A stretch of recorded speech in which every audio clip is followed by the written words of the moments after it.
mbokk yi ni teewlu si Seneweb TV seneweb.com ak Seneweb rajo amati leen mbégte di jàkkaarloo ak yéen si tolluwaay tey ji àllarba bi tolluwaay am mbégte dalal docteur Pape Moussa Saliou Guèye nekk docteur en droit public ñu am mbégte lool dalal ko mu bokk tamit Pastef di militer sa Pastef foofu noonu sa Mbour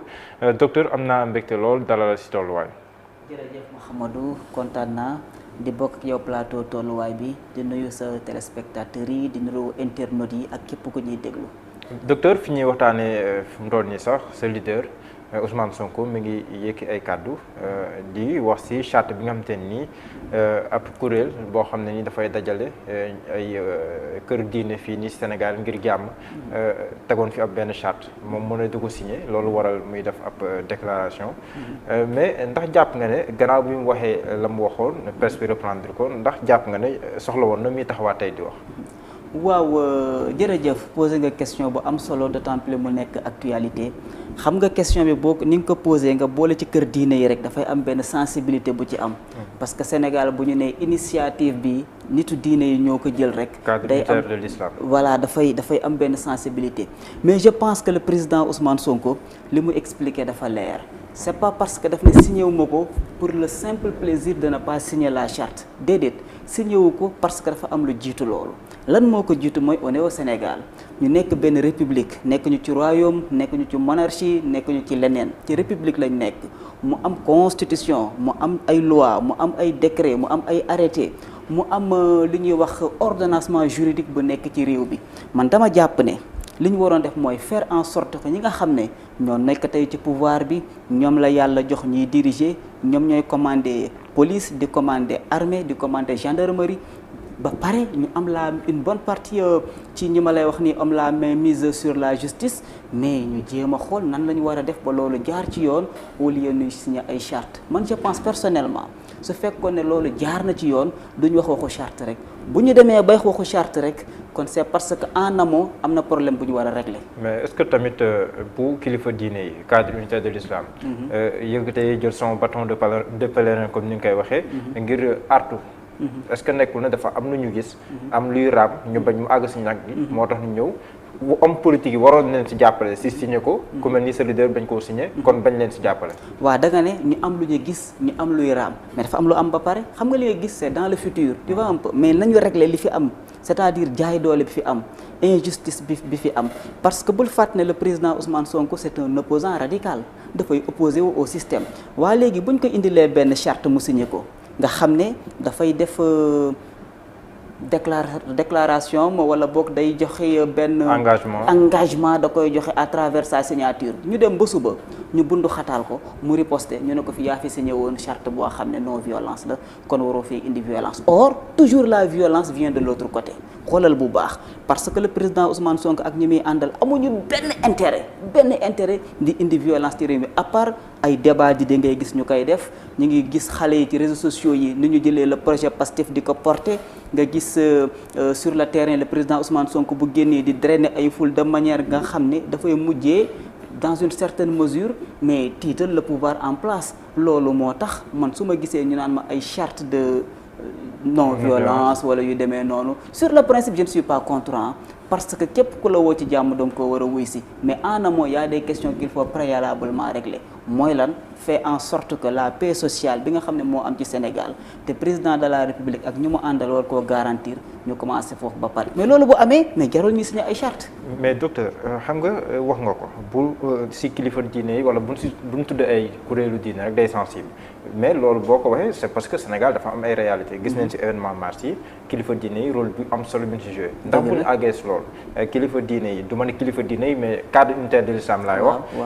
jël initiative bu mel nii moom mu waxee si noonu est-ce que nekkul daf leen ñàkk wormaal parce que am na ñu ko jàngatee loolu am na ñu jàngatee ne dafa ñàkk jox cër cadre boobu nga xam ne dafa ngànk ay kër diine Sénégal jël initiative boobu ndax loolu tamit mënul jox dëgg ñuy jàpp loolu. waaw xam nga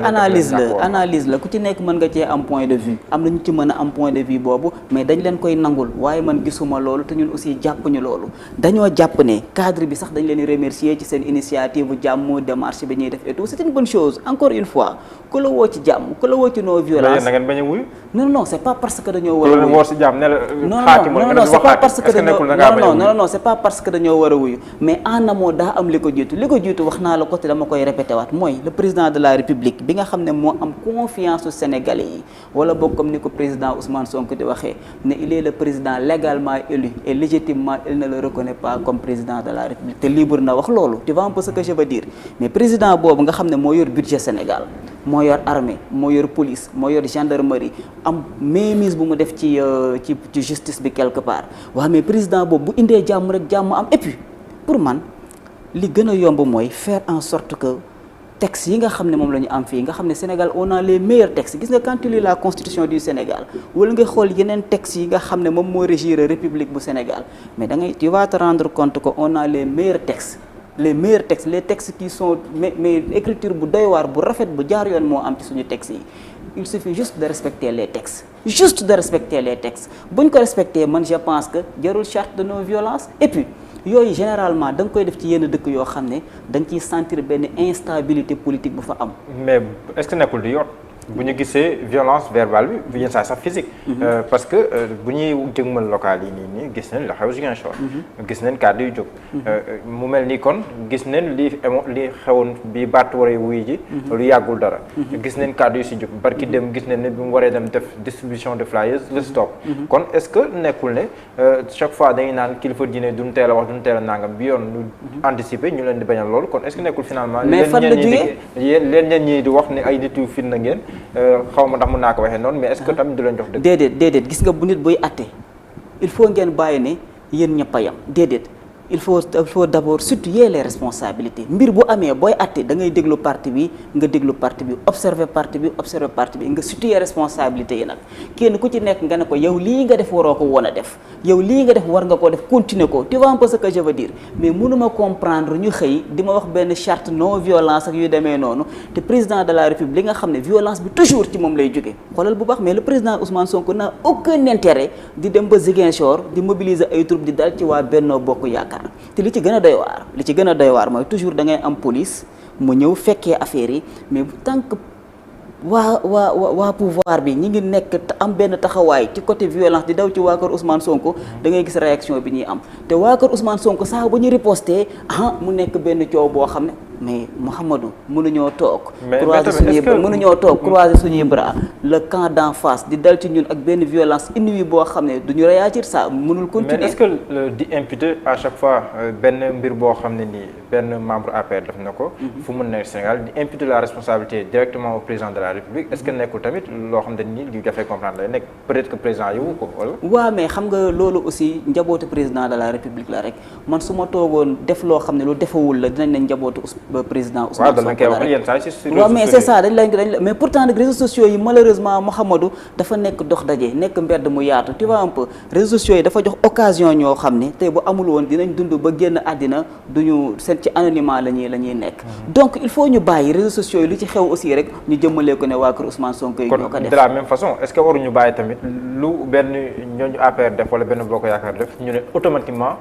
président Macky Sall moo nekk derrière. non on se comprend pas xam nga réseaux sociaux dafa nekk benn affaire bu virtuelle kenn ku ci nekk mën nga toog sa biir nekk def lu la neex mais par contre ki nekk ci terrain bi yor ay gourdin ànd ak ay nervi wàcc di dal ay opposants mais su boobaa nag loolu ça n'a rien à voir avec les réseaux sociaux parce que lu physique la luñ mën a teg loxo la tu vois un peu c'est-à-dire que on n'accuse pas directement le président de la République mais on peut l'accuser indirectement parce que ki ñuy accuser ci njabootam la bokk te président bu taxawoon ne leen bëggatuma violence ci terrain politique bi yéen ñi ma àndal man jàpp naa ne ku ko déggal di nga ko bàyyi parce que la preuve président nee na leen bëggatuma ku wax ci 3e mandat da ngaa dégg ku ci ñemee wax je donne un exemple digression bu ndaw tu vois un peu ce que je veux dire du coup bu président taxawoon ne leen bëggatuma violence ku ko fi defati ma jëflanteeg yow kon dinañ ko bàyyi donc man su ma leen gisee ñu continuer ci violence bi mais de manière vraiment inouïe te président de la République waxu ci ñu ñuy waxu charte dans une certaine mesure dama naan il est complice. quand il dit que kenn mënuma xokatal sëgam bi may nekk ci opposition bi la mënut woon a nekk waxtuma laa léegi ma nekk ci nguur gi. ndax vous vous sentez visé par ces propos du président Macky Sall. bon bi ma ko déggee dama offusqué wu quoi parce que njiit la xam nga président njiit la quoi. am na ay kaddu yoo xam ne waru koo génn ci gémmiñam kenn mënu maa xoqatal maa yor nguur gi maa def lii loolu dafa mel ni gëmul ne ba tey moom mooy le président de la république malgré at yi mu fi def yëpp kenn weddiwul ne man mënuma commander président Ousmane Sonko mënul commander police wala armée pour l'instant nii mais prérogatives yooyu yëpp c'est des prérogatives constitutionnelles bu yoon jox le président de la république pour mu koy def kon jërul fëgg dënn ak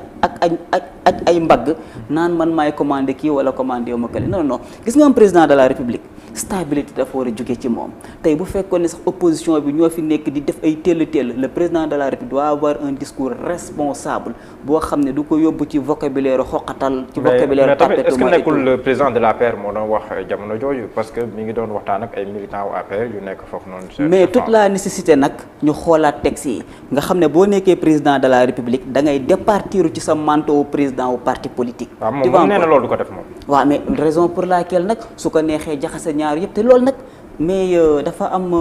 am benn étanchéité bu doy waar tu vois un peu ce que je veux dire entre ñaar yooyu tu vois un peu enfin il n'y a pas d'échantillité ci ñaar yooyu dafa dem ba jaxasoo entre le président de l'APR ak le président de la République du coup le président de la République bu waxee tu peux penser que c'est Macky Sall qui parle Macky Sall bu waxee tu peux penser que c'est le président de la République qui parle. seen charte parti lu mu wax par exemple suba bu président Sonko nekkoon président de la République ndax day wëyal nekk en même temps leader du Pastef wala day démissionner. waaw le président Ousmane Sonko dafa leer ci loolu bis bu ko yàlla dénkee réew mi Pastef dañ koy jox keneen mu diriger ko.